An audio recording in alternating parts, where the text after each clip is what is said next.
Chapter 5: The Perpetual Legacy to World.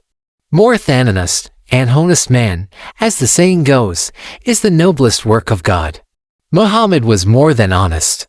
He was human to the marrow of his bones. Human sympathy, human love, was the music of his soul. To serve man, to elevate man, to purify man, to educate man, in a word, to humanize man. This was the object of his mission, the be-all and end-all of his life. In thought, in word, in action, he had the good of humanity as his sole inspiration, his sole guiding principle. He was most unostentatious and selfless to the core. What were the titles he assumed? Only two: servant of God, and his messenger.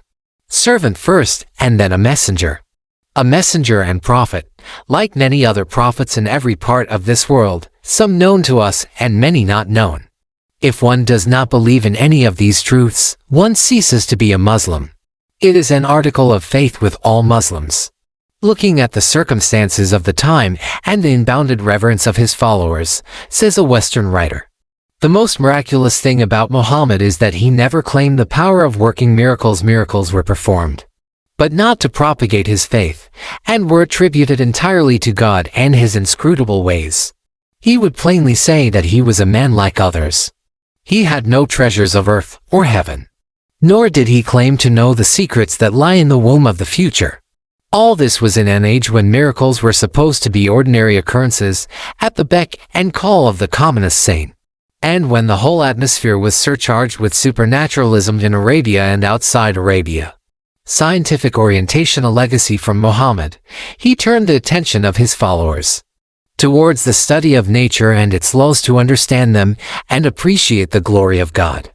The Quran says, "We, God Almighty, did not create the heavens and the earth, and all between them merely an idle sport. We created them not except for just ends, but most of mankind do not understand." Holy Quran 40:238-39. The world is not an illusion, nor without purpose. It has been created with truth. The number of verses in the Quran inviting close observation of nature are several times more than those that relate to prayer, fast, pilgrimage, etc.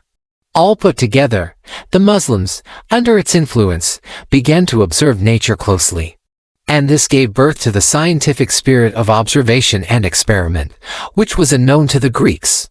While the Muslim botanist, Ibn Baitar, wrote on botany after collecting plants from all parts of the world, while al-Biruni traveled for 40 years to collect mineralogical specimens, and Muslim astronomers made some observations extending even over 12 years.